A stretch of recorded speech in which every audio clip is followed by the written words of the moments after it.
Well, first of all, thank you for being here this morning. Annette Pitts with Visit Casper. And I'm really thankful that you were willing to come and meet with me today. I hope it's basically just a discussion. And what I'm hoping to do in this venue is really highlight some of the amazing people and things that are happening in the Casper community. Mm-hmm. And certainly a big piece of that is tourism. So, absolutely. All right. Well, first of all, welcome to town. Thank you. I'm so happy to be here. I have an initial question for you that I think can maybe kick things off, which is you were flying into Casper for a job interview for Visit Casper. Mm-hmm. And from the perspective of that person who's coming into Casper, I realized for you it wasn't the first time, but a renewed view of Casper. Yeah. Tell me about first impressions, what you loved. Okay. So I had not been to Casper since I was a kid. Okay. Like very young. And I was coming here from a different state that is about as opposite of Wyoming and Casper specifically as humanly possible. Sure. And so my first impression, and my daughter who was traveling with me shared the same first impression because we talked about it, was the minute we stepped out of that airport, it was like the sky opened up. It's like you have this enormous blue sky, puffy white clouds. Sure. And mind you, this was not in the summer. When was it? It was in November, I think. Okay, and I think I came...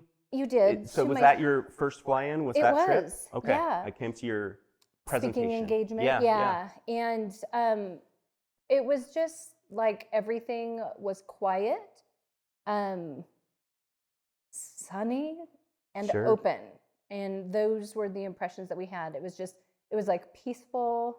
Big sky. Beautiful, yeah. And it was like, I just felt like I needed to take a big fat gulp of fresh air. And I just felt like years of stress just like fell right off my shoulders. Wonderful. And it was very kind of surreal. So I talked to my daughter who's 24 about it, and she's like, that's exactly how I felt. Yeah, it's special for sure. Very cool. So, my story is basically grew up in Wyoming and didn't grow up in Casper, but came to Casper a lot for all the reasons everyone in Wyoming comes to Casper a lot. Better shopping, sporting events, all of those things. And I don't remember thinking really highly of it necessarily as a kid. And we moved here for my wife's job. And at the time I thought to myself, I'm not sure Casper would have been my top pick of Wyoming towns to move to, but I can make anything. I can be happy anywhere. And what I found in the last 12 years is I've really fallen in love with the community. And in particular, some of the things you mentioned, broadly in Wyoming, big skies, clean air, all of the outdoor activities. Beyond that first impression, knowing that you grew up in Wyoming, what brought you back? Well, I didn't grow up in Wyoming. Oh, okay. As a kid, you came.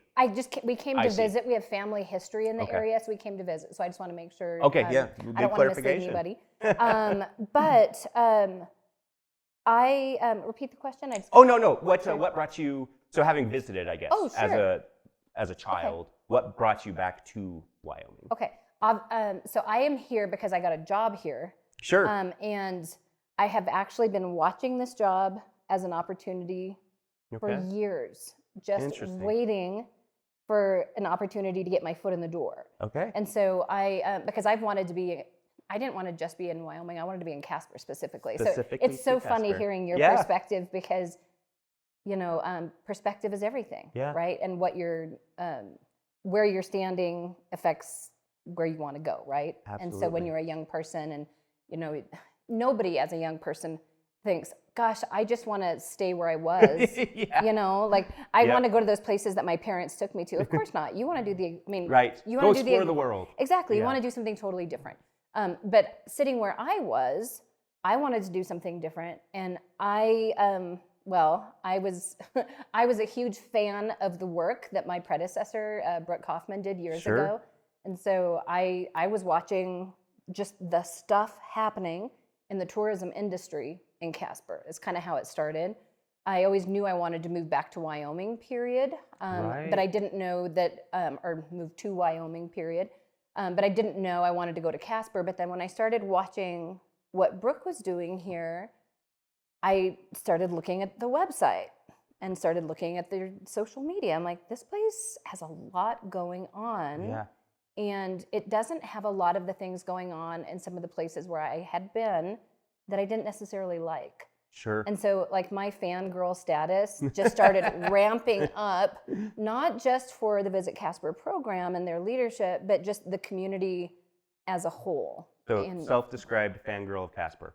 oh, totally. Okay. And it's ridiculous. I oftentimes refer to myself as, like, I like to think of myself as one of Casper's biggest cheerleaders. And I guess Let's get matching sweaters. Yeah, I like that. Let's do routines. And I'm in the amateurs, right? I'm like, I don't get paid to be a cheerleader of Casper. And Okay. so you're like the quintessential, not just. I do. Yeah, you get paid to be cheerleader I of do. Casper. It's like the best, in the words of Hannah Montana, it is the best of both worlds. I get to be here, I get to love it, and I get to be paid for all of the above. Okay, It's so pretty let's cool. go a little back and forth Okay. as fellow cheerleaders. Okay. And you can start Okay. on some of the amazing features of Casper that you love to highlight and look forward to highlighting professionally. Okay. So this is not a marketing tagline, and Okay. like the people in my office who are the marketing gurus, Wayne, would not ever say this. But Wayne, she would never say this. I would never say this, Yeah. but I'm saying it now. And because this is what I tell my friends and family who are Sure. still going like, you moved to Wyoming? Like Right. what? I'm like, I feel like I live in a national park. Like we have this, not in town. Sure, I mean, we have this beautiful community that has all these, amenities, the things that we want, need, and all that And stuff. whether it's right. hospitals or shopping Yeah, or for whatever sure. the case All may that be. good stuff. But like when I'm driving home, I saw a huge buck on the side of the road, and then I saw a bunch of does. And then I drive along, and then I see a big old flock of turkeys. Right. Actually, you'll see the big old flock of turkeys in town and out of town. Right. And then, like this morning, it was like lightly snowing, kind of raining, which is my first time seeing anything that remotely resembled rain here. And I look out, and there was like a whole gaggle of antelope laying in the field, Right. just hanging out and looking at me like, "Hey, isn't How's this it going?" cool?" Yeah. And I'm like, "This is crazy. I did not pay an admission for this, and I Right. get to just see it driving by to and from work, and like if I'm going to the store." So I mean, just having that that natural beauty, so accessible. Yeah, like an intimacy with nature that's, Yeah, that's like really there. Yeah, it's just wild. And I am a photography hobbyist, and I feel like I should be carrying my nice cameras at all times, but I Because you never look know. Right, because you literally never know. So number one to me is just that incredible access to nature. From my perspective, I love it for photography, but my family, they hunt, they fish. Sure. So they would literally be losing their minds right now. So number one, it is just wildly beautiful. Number two is you really do have everything that you might possibly need or want here. Yeah. Encapsulated in a small community that is clean and it's safe. So I love it. It's Okay, a big so deal. your first at bat is national park status in your home. I love it. And I know it's not a national park. Sure. However, you might as well be. There's Yeah. so much beauty. It's Yeah. crazy. And you don't have to pay an entrance fee. And I'm going to piggyback off that and say Casper Mountain as, I think from a Westerner's perspective, from a Mountain West perspective, not a huge mountain, right? But it's right there. Accessible. And so, there's all the people in Wyoming love to travel to see the best of what Wyoming has to offer, whether that's the Wind Rivers for extended hike or everything in Grand Teton for Of course. climbing or skiing, right? But it's also really wonderful 10 minutes from my home to be at the base of the Bridle Trail Exactly. and be able to go on a 4-mile mountain hike where I feel completely in the wild and be back to town before work starts. Yep. Having done the hike. Yep. Day-to-day access is incredible. And I don't think I ever realized that till I didn't have that in my life. Mm-hmm. And so that was another thing when I came here, is like, I can literally do all the things that you described and not only have it be accessible, but also to feel safe when you're doing it, and that Sure. you're not stepping through needles or, things that can happen in Right. more urban environments. Like is like, okay, we're back to what life should be like on a daily basis. Sure. So is it, is Casper Mountain as big as the Grand Tetons? No. Right. But is it right there? Is it accessible? Is it beautiful? Is it safe and it's clean? People care about this place so they don't trash it. Mm-hmm. It sounds like my bar is a little low, but it is wildly meaningful when you're not used to that. Sure. So it's like, I think it really affects the way I look at tourism as a program, a professional program is, it's not all about just bringing volumes of people. Right. I want to bring people here, whether they're coming to move here, for your line of work, or people that are coming to visit for my line of work. I want them to come here because they want to enjoy it and they want to steward it and take care of it so we don't wreck it. Because I would never want to go somewhere and have it be left in a state that's not as good as when I got there and had that big aha moment getting off the plane. Yeah, I see. It is not uncommon for me to see somebody, whether it's hiking a trail or even somebody pull off the side of the road to pick up a piece of trash. Mm-hmm. Like there's, I think, there's a culture of stewardship. Not that not everybody. I mean, it's not a perfect humans world, are humans, and you're going to have ones that are going to pick up the trash, and you're going to have ones that leave the trash. But as an overarching culture here, it's clean, and it's because I think people really care about this place. And there's also, I think, thinking about the culture of Casper, it is a kind-hearted community. Like, I can't begin to tell you how many times somebody has actually said, "Welcome to Wyoming," when they learn that I'm new and they do something extra special. Like, I'm just like, where am I? I love this. People are so nice, and it makes you want to, be a part of that. So it's a wonderful place to be. So came here as fangirl extraordinaire. Mm-hmm. Have we met expectation? Exceeded? Slightly underperformed? Where would you put now that you're here for? Has it been 2 whole months? 2 months. Okay. Yep. Actually, I'm going on maybe I'm going on 3 months. But no, we've Casper has definitely exceeded my expectations. Okay. In all ways. Wonderful. And one of the things that we didn't talk about, aside, like when we're talking about people, I talked about the culture and the kindness of people, but there's also a diverse mix of people. I love that you will see, your prototypical cowboy walking down the street, and then you'll see somebody that has 35 tattoos and piercings and purple hair. And they're just hanging out, and they might be related and having coffee. And it's an artistic community in as much as it is one that has that cowboy heritage. It's a very sports-driven community. It's got a lot of nuance to it. It's not a one-dimensional place to go that you can only fit in if you're that one kind of person. This community has a lot of different dimension to it that I think is very appealing to a lot of people, whether they're potential neighbors or visitors. And it's possible what you just described is your answer, but having already observed Casper from the outside, is there anything that you were super surprised by? And maybe the answer is the people. That's a good question. Or an amenity that was super surprising. Yeah, I would say things I'm surprised by. I think it's just the level of friendly coexistence between people that are so different. I go back to that example that I gave of the cowboy and the person piercings, purple hair. Yeah, and it's just not a thing. Like, we are living in the modern era. People be people. We are different. Some of us want purple hair. Some of us want to have no hair. I don't know. But hey, I'm not saying anything. I'm not saying anything. No, but I mean, that was kind of surprising because I think I maybe had some assumptions that, I'm a horse girl. I'm still waiting to sell my house where I moved from, and so my horses aren't here yet. And I think I maybe had a little bit of an assution that I was moving to the Wild West and everybody was going to be wearing. Everybody's got a cow. You're going to wear your spurs to everywhere you go. But so I was surprised by how much contemporary everything that I you do can see. find and experience. Yeah, and which is really nice. I like that. I like to be in a place that is a lot of things to a lot of different people.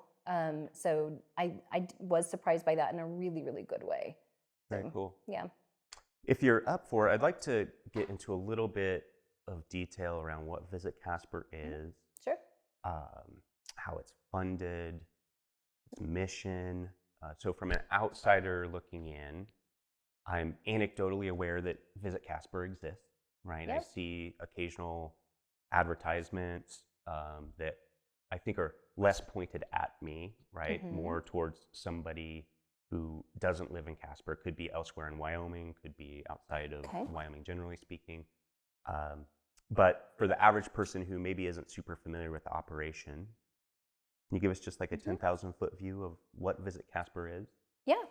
So Visit Casper is an organization whose job is to act as the Convention and Visitor Bureau for Natrona County as a whole, which doesn't tell you a whole lot. You're right. What that means is our job is to bring visitors, right, from out of the area, that by virtue of them coming to Natrona County, they're going to positively impact the economy of the area and therefore helping positively impact quality of life for people like you who live and work here in Natrona County. Okay.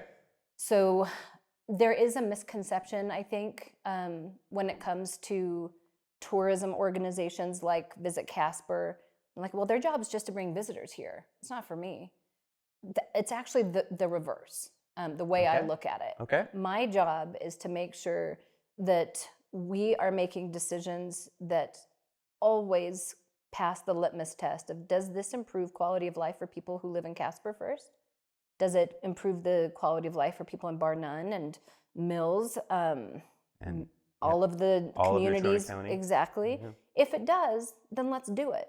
But if it doesn't, we're not going there. Sure. So, and we're never going to have 100% consensus, but we do look at all of our decisions through that lens. So it's not just placing advertisements, it's making sure that as we're placing advertisements, we're looking at that investment and saying, A, are we bringing the right number of people to have the maximal economic impact with the least physical impact on the destination? Okay. So that's kind of how like it's a holistic, not just looking at benefit, but also cost associated with receiving said benefit. Yep. In the net, yes. Is this a positive for Natrona County? Exactly. So I think one of our, or at least one of my number one lenses that I look through on everything is fiscal stewardship. Sure.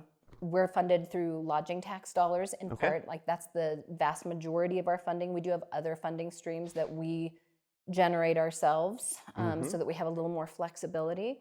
But fiscal stewardship and that understanding that we are spending other people's dollars. Right. And they're not our communities, by the way. Okay. That's another misconception. That's one of the things I wanted to make sure we touched on today. So continue. Exactly. I think there's a sense whenever somebody hears a tax, they're like, well, my tax dollars are going to this thing. Well, actually, this is one of those cool cases where it's not your tax dollars. Tell me why. I will tell you. It's because where these tax dollars come from are from visitors who stay in our hotels.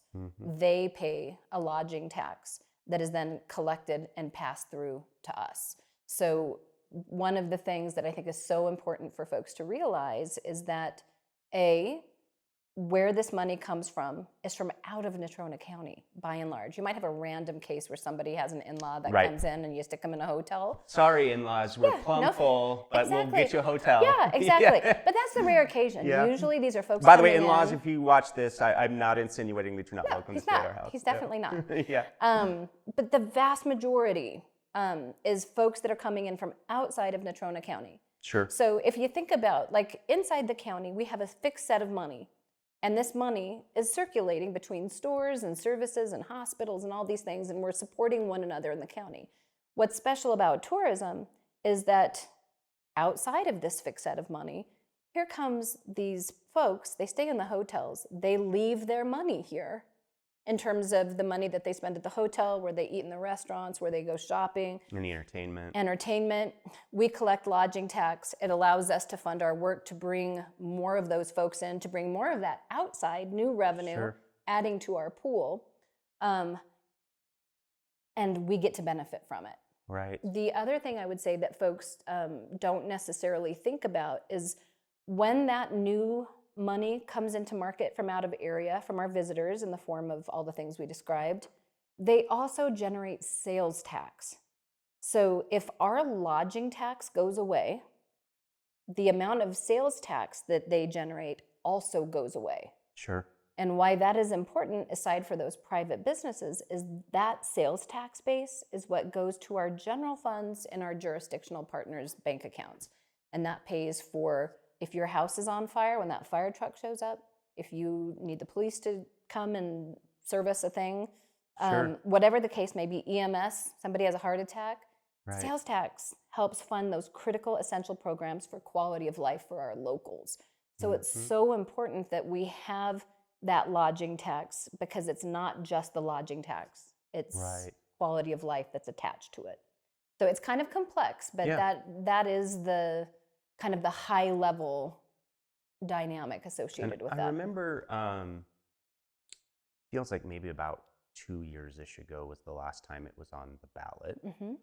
And I remember feeling like there was still sort of this uncertainty in the community around the messaging of people believing they were being taxed. Yeah. Right? Because you put tax after the word, and a lot of people, in particular in Wyoming, get a little bit like, hold on. And so this is predominantly paid for by people visiting Natrona County, vast majority. Yes, yes, for sure. And then in terms of benefit, there's kind of two initial points. One is, while these people are here, they engage with business owners, et cetera, in the community, whether it's hotels, restaurants, experiences, shopping. So then thereby employees, et cetera, all do better from them having come here and utilize those services.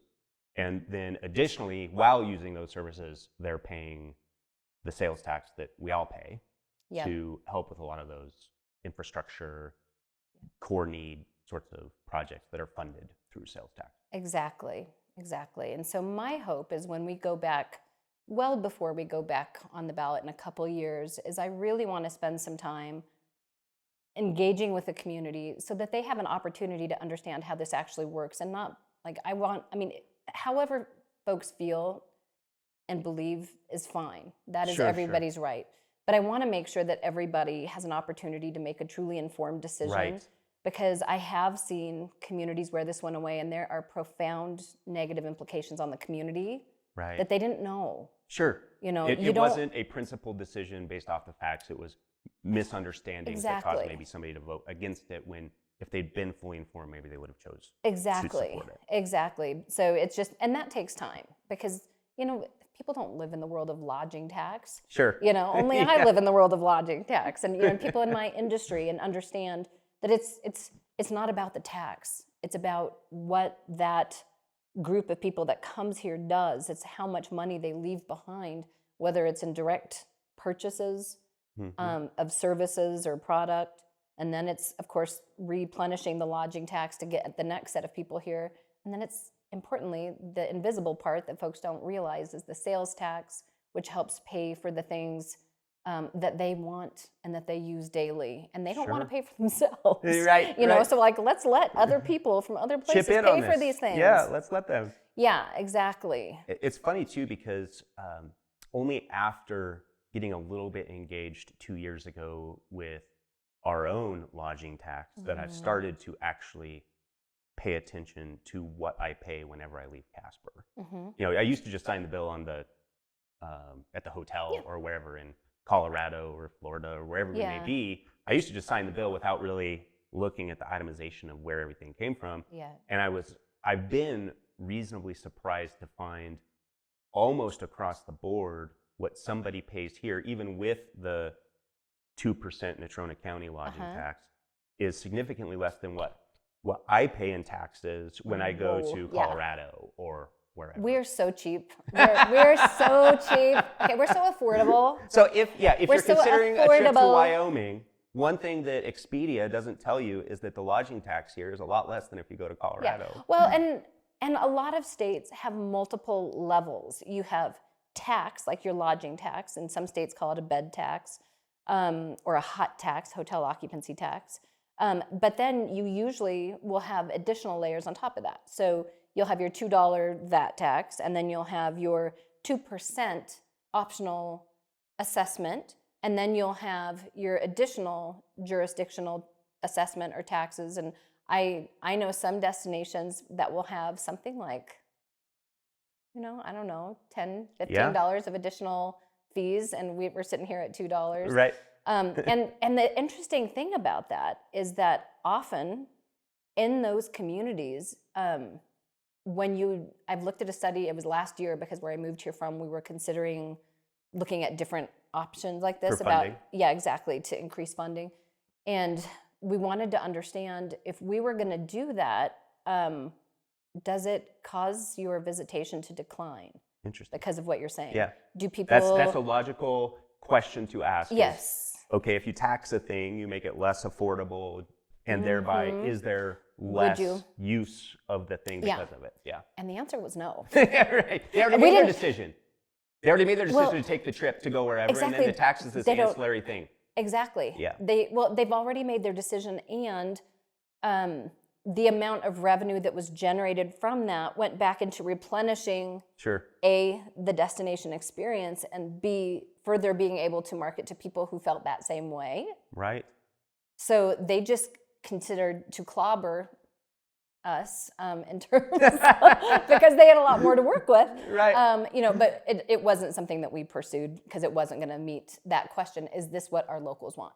Sure. And I don't think the locals would have wanted it. And so we just said, we're fine. And that would probably be the same thing I would say here. I don't think we need to do that. Right. But we are a very affordable destination for people to come to have a tremendously good time. And it's because it's affordable, it's accessible to, pretty much anyone. So one of the things that I remember being surprised by was, I think the person who introduced me to like a more in-depth discussion on the lodging tax last time was Renee Payton-Jones. And obviously she's in the hotel space or hospitality space, maybe more generally. And I sort of expected, because it was a tax that, from my business owner thinking, affected them, that maybe they would be opposed to it, right? That maybe hotels would be saying, hold on, how come you got to tax us? In reality, the people leading the charge were the hotels that are responsible for procuring the tax. Yeah. That was an interesting point to me. Like, the people who are on the ground dealing with this issue say, please charge our consumers this because we see the benefit from it. Exactly. I mean, they understand, and especially Renee. Renee's the queen. Like, she knows. Like, she has the history. So I really consider her a mentor. But they understand that outputs are a function of inputs. Right. Like, how many folks are coming to their property, the mix of folks coming to their property. We really look at, we want to have leisure travelers that are families. We want to have folks that are coming as part of groups for sports, but we also want folks that are coming as part of groups for meetings and conference. Sure. And then we want business travelers. Maybe they're coming and working, in the oil fields.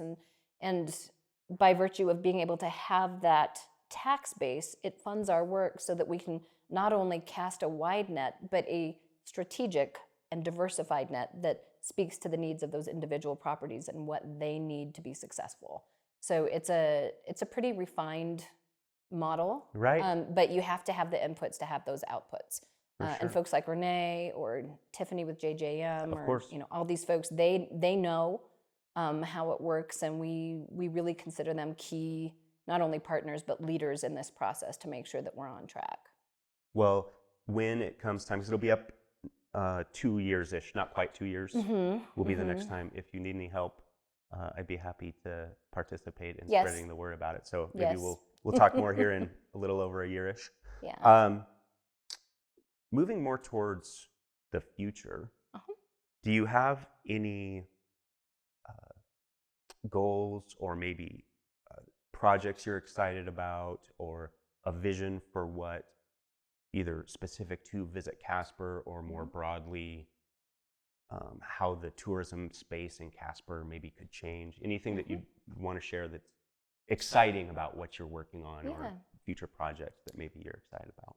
So something that's going on right now that I'm really excited about is we are really trying to up the level of strategy behind the work that we're doing. Okay. So we're onboarding some new research tools that will give us some very specific data about visitation. Okay. So that we can not only understand our visitors better, where they're coming from, where they're going, where they're spending money, which markets are giving us the highest return on investment. Okay. But actually being able to, when we place advertisements based on that data, be able to then understand if somebody received that ad in their market that we chose based on our research. Okay. When do they physically wind up in Natrona County? What's that lead time? Well, exactly, and being able to prove it. Yeah. So we don't, it's one of those things in marketing where folks will be like, you might as well not spend money on marketing because you can throw your money in the wind. And the thing is, they're not wrong sometimes because you can't know. But there are technologies now where that's not the case. Right. If we're placing certain kinds of ads, I will know. Did those people come? Did they that come human, here? Did that one? Yeah. Yeah, and we don't get anybody's names or anything like that, but we will know. Did the ads that we served in this market result not only in people in Natrona County? Were they in Casper? Were they in Mills? Did they go to our hotel properties so that they're generating lodging tax? Sure. Or are they day visitors and they're still valuable because they're generating, revenue for business owners and some sales tax for our, for the city or whoever. But we can make strategic decisions about like, oh, it looks like we have a lot of people going to Hogadon. Cool. Or, we've got a whole bunch of people going to Hogadon. Too much. Whatever the case may be. Or everybody's going to this one place and nobody's going over here. So now we need to develop dispersion strategies to move people to this community and the things that they have going on there. So having really good industry-leading tools that allow us to be the best possible stewards of those public funds so that we're really effective and efficient with those dollars.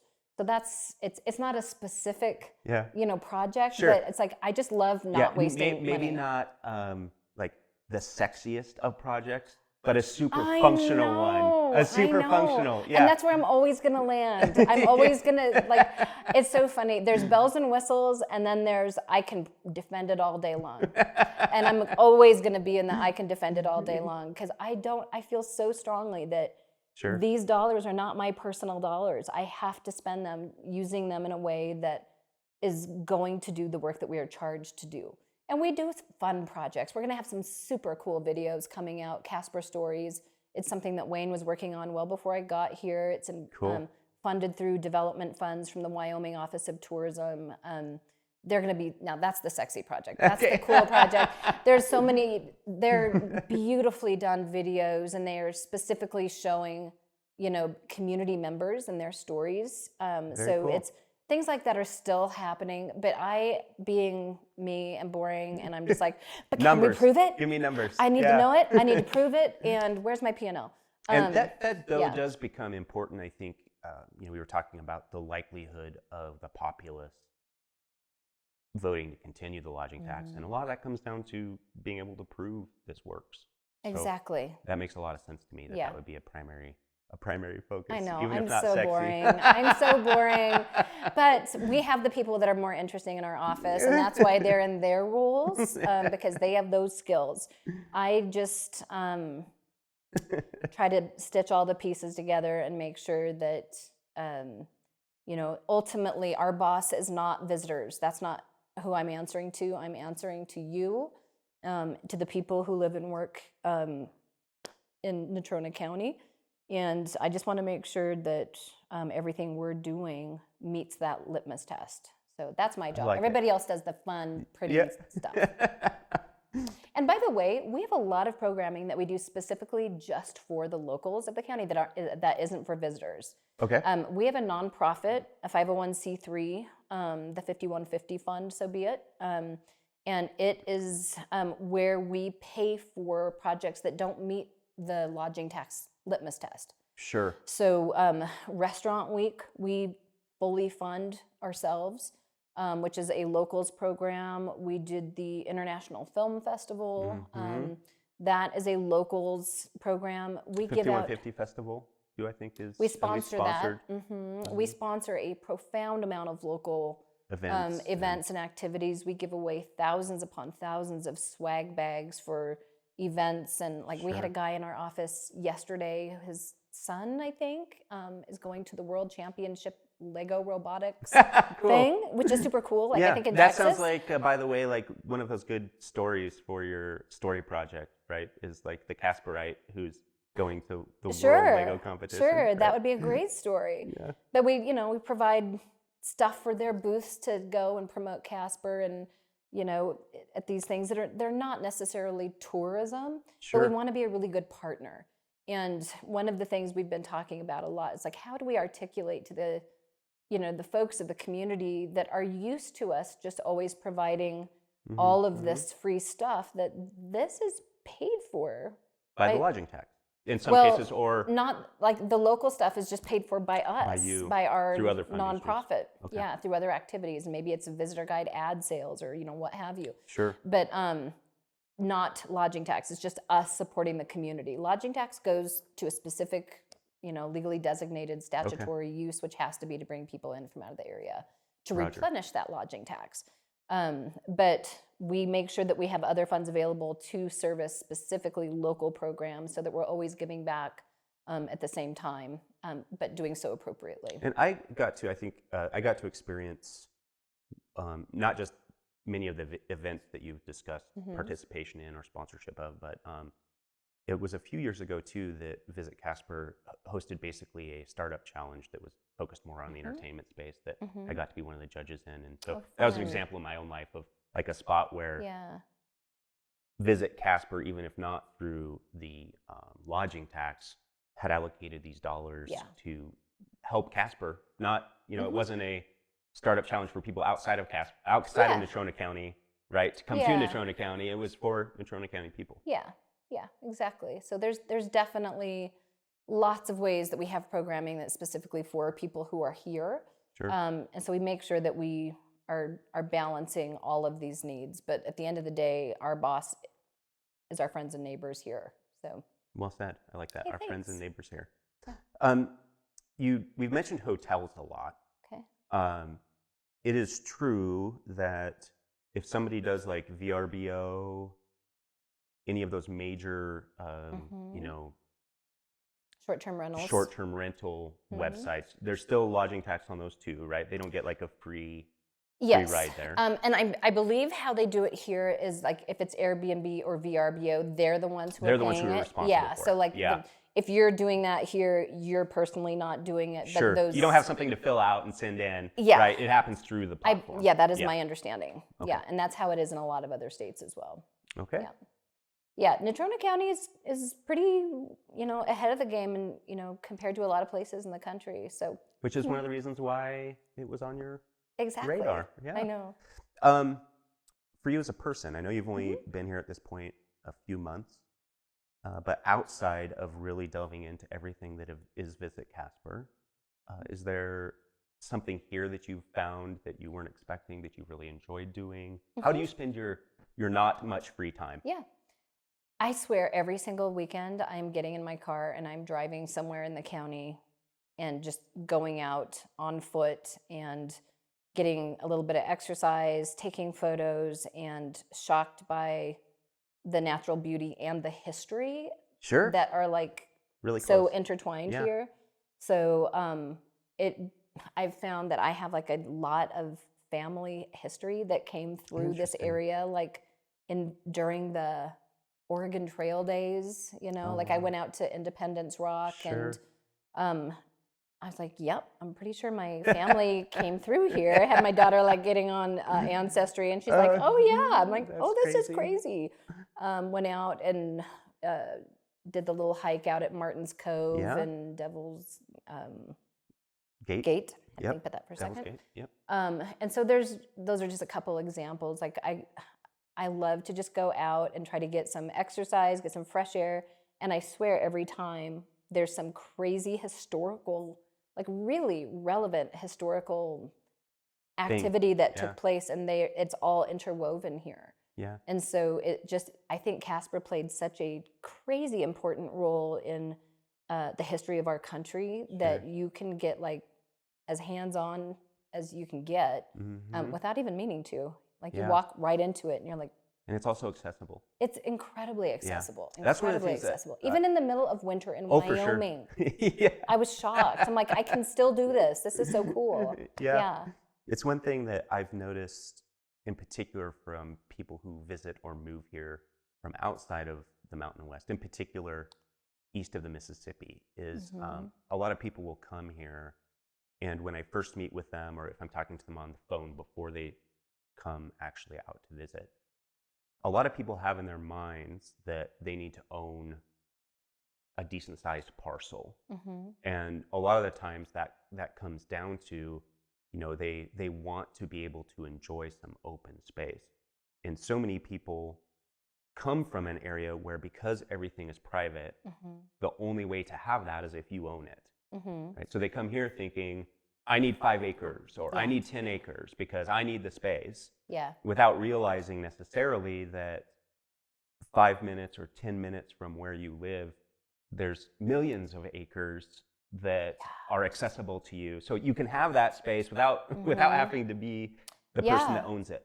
Yeah, no, absolutely. I mean, quality of life is very accessible here. And it's like, I don't even know how to describe it. It's like, it's a matter of minutes and you feel like I do know how to describe. I do. Okay, all right. It's how I always say, I literally feel like I'm living in a national park. Right, okay. And it's like you're minutes away from like wildlife, incredible landscapes, quiet, it's clean, you learn something, you can take incredible photos if you're a photo person like I am. It's not something, to your point, that's limited to a select few. Sure. It's very accessible. Egalitarian. It's equally accessible to all. So now, if you want to get 5 acres or 10 acres or whatever, a horse and you want to if be you're able like to keep me a and horse, you really want one of those 40-acre parcels, yes, and maybe some sheep and goats and chickens, all the things. I want them all, but I don't have them yet. But Not yet.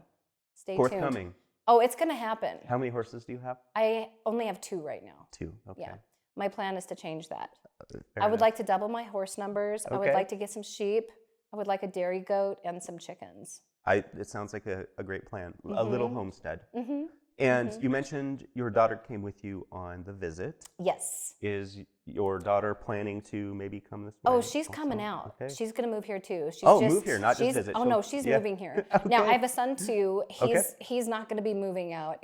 All right. He's very well established and Fair he's enough. working at Boeing and he's made it through all the craziness he's essential. Yeah, okay. He is essential for them. So he'll come out and visit. But my daughter will be moving here. She's manning the real estate and all of our gaggle of animals at home God bless her. while we're waiting for that. But yeah, she's ready. She every day when a new listing comes on, she's the first person. She's all over it. Hey, Mom, did you see this? Yeah, she's like, have you scheduled a tour?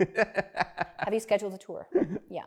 So I think everybody's excited about the opportunity here and what it means for our family. So it's such a great place. Like I wouldn't want to be anywhere else. I love that. Yeah. And that seems like a pretty natural, good way to end our discussion. Okay. Is with you on such a positive high note about just at a personal level, professional level, how happy you are to be here. And on behalf of Casper, Natrona County, Wyoming broadly speaking, welcome, and we're so happy to have you. Thank you. Look forward to helping you with the lodging tax when it's time too. Oh, I'll take you up on it. Deal. Okay. Deal. Well, thank you again. Yeah. Anything that you'd want people to know about you, Visit Casper, before we go? I think shameless self-plug. I think we've covered it. But okay. come down to our office. We're downtown. We're open 8 to 5 Monday through Friday. you have questions about any of the things we talked about, come in and say hi. I like that. The Wyoming way. Yeah. We are just, Just down plugging the away street. at our desks. Come down. We'll talk. It'll be great. Sounds wonderful. Well, Yeah. I hope you have a great day. Thanks. And